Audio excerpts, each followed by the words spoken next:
Les éperviers du Togo, après leur nul décevant face à l'Eswatini lors de la première journée des éliminatoires comptant pour la Coupe d'Afrique des Nations 2023, se devaient donc de se rattraper lors de la seconde journée en déplacement sur terrain neutre face au Cap-Vert, chose qui ne sera pas faite puisque la bande à Paulo Duarte va perdre encore 2-0, hypothéquant quasiment ses chances de qualification.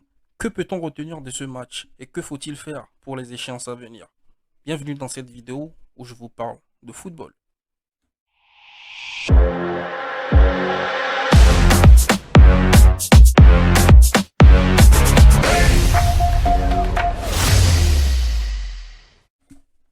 Au moment où j'enregistre cette vidéo, eh bien, on est déjà à 3 heures de la fin du match et je n'ai pourtant toujours pas digéré cette défaite. Tant cette équipe me donnait confiance, tant cette équipe avait montré quelques petites choses lors du premier match qui pouvaient laisser espérer du mieux lors de ce second acte. Ce qui, évidemment, n'a pas été le cas puisque on a perdu 2 buts à 0. Mais que peut-on dire de ce match? Que peut-on retenir de ce match? Déjà, quand tu commences cette rencontre avec trois attaquants, trois milieux de terrain dans une formation classique 4-3-3, eh bien, j'ai envie de dire que c'est mal parti. Parce que derrière, quand tu as des joueurs qui sont incapables de ressortir les ballons sous pression, il vaut mieux densifier le milieu de terrain parce que ta défense, elle est tellement fébrile que tu ne peux pas te permettre de jouer avec trois milieux de terrain et trois attaquants, sachant que les attaquants, ils défendent pas trop, ils font pas des replis défensifs. Ça sert à rien de mettre trois attaquants, surtout Thibaut Clichet, je sais pas ce qu'il apporte offensivement. Je ne sais pas, il n'est même pas titulaire à Bordeaux qui descend en Ligue 2 cette saison en France. Et donc voilà, hein.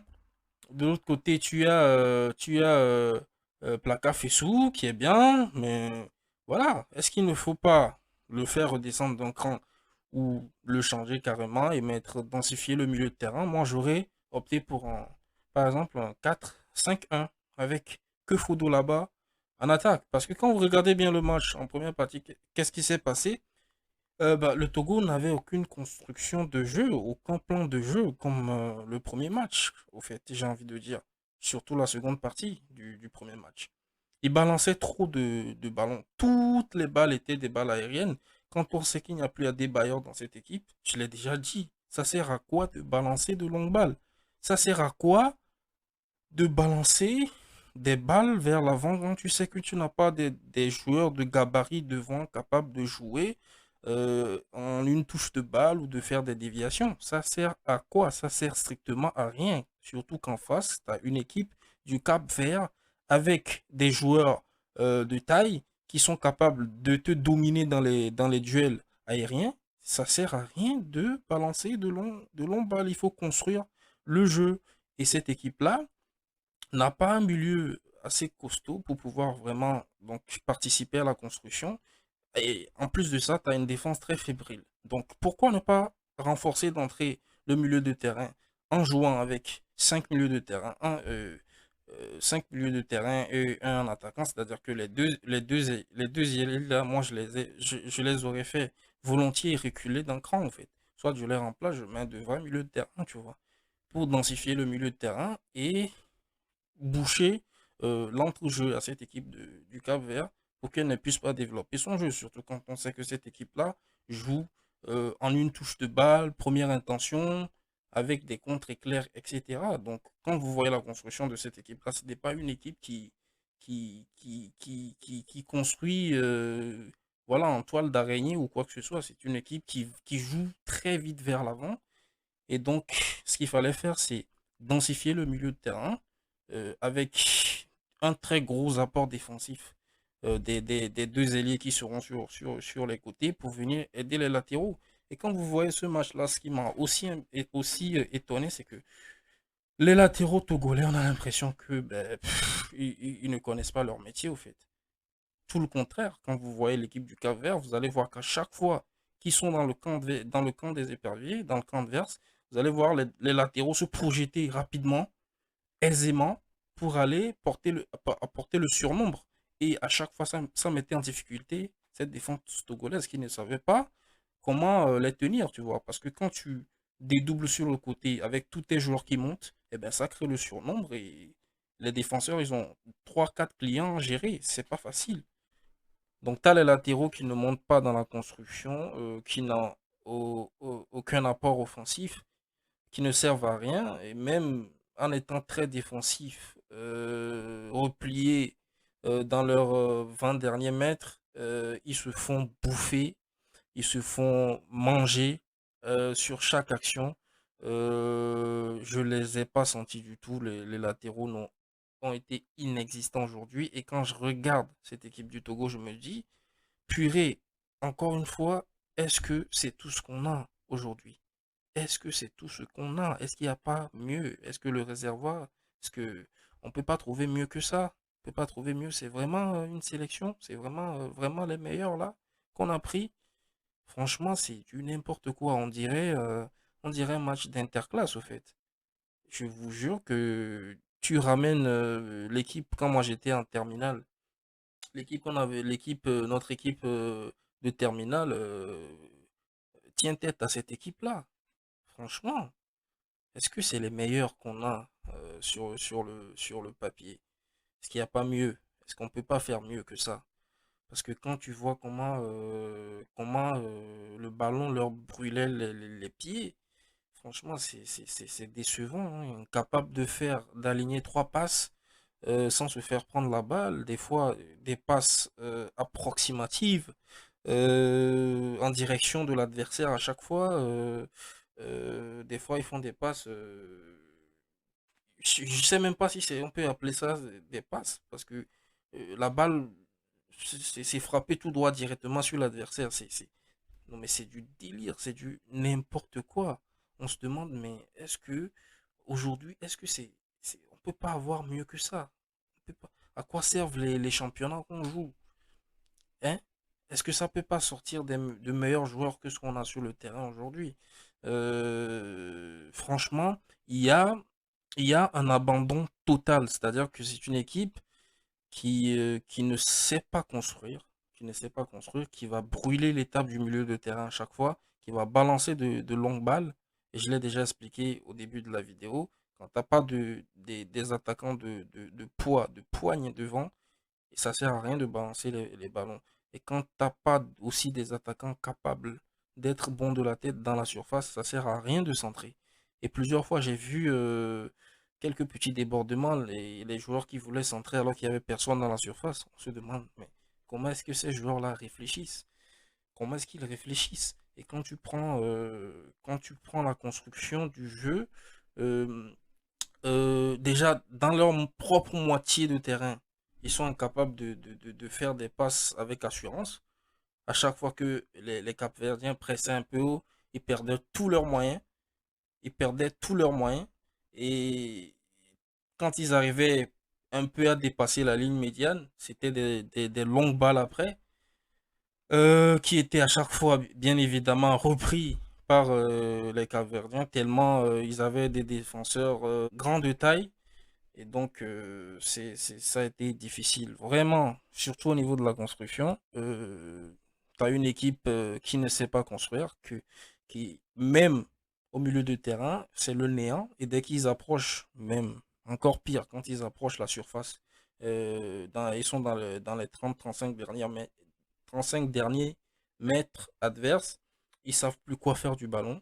Là, ça va de mal en pis, et totalement. C'est le néant, ils savent plus quoi faire. Et quand j'ai vu les arrêts de jeu 5 minutes, je me suis dit, cette équipe-là, t'as beau lui donner euh, 30 minutes d'arrêt, ça va tourner, ça va pas marquer. Ça va aller gauche, droite, perte de balle, gauche, droite, perte de balle. Dans les 35 derniers mètres, ils n'ont pas la solution en fait. Ils n'ont pas la solution. Et ça, j'ai envie de dire, quand tu n'as pas des joueurs individuellement forts, tu peux pas avoir un collectif qui puisse faire grand-chose. Il faut avoir des joueurs individuellement qui sont forts, quoi. Qui sont forts et qui sont capables de te porter le ballon, qui sont capables de casser les lignes, de prendre leur courage à deux mains, pour casser les lignes, pour essayer de trouver les solutions. Et on n'a pas ces joueurs-là aujourd'hui dans cette équipe. Je me rappelle dans certains Chérif Touré, à l'époque, qui étaient capables de faire ça. On n'a plus ces joueurs-là. Améou Komlan aussi, à un moment donné, il était capable aussi de faire ce genre de percées pour trouver des solutions dans des défenses qui étaient regroupées ou des actions qui avaient du mal à se décanter. Et donc voilà, compliqué, compliqué, compliqué. Maintenant, que faut-il faire? Euh, je pense que le mal est déjà fait. On commence mal. Je vois pas comment on pourra se qualifier. En tout cas, sauf miracle. On va prier pour que les Swatini accrochent. Surtout que le Cap-Vert va jouer les Swatini dans 2 matchs couperés la prochaine fois là. Troisième, quatrième journée. On va juste prier pour que les Swatini accrochent le Cap-Vert lors de l'un des 2 matchs là.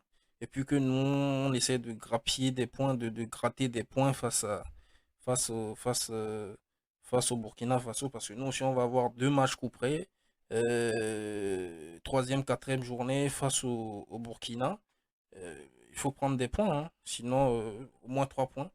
Et espérer que les Swatini accrochent de l'autre côté le Cap-Vert dans l'un des 2 matchs qu'ils auront à discuter pour essayer de se repositionner rapidement dans ce groupe-là.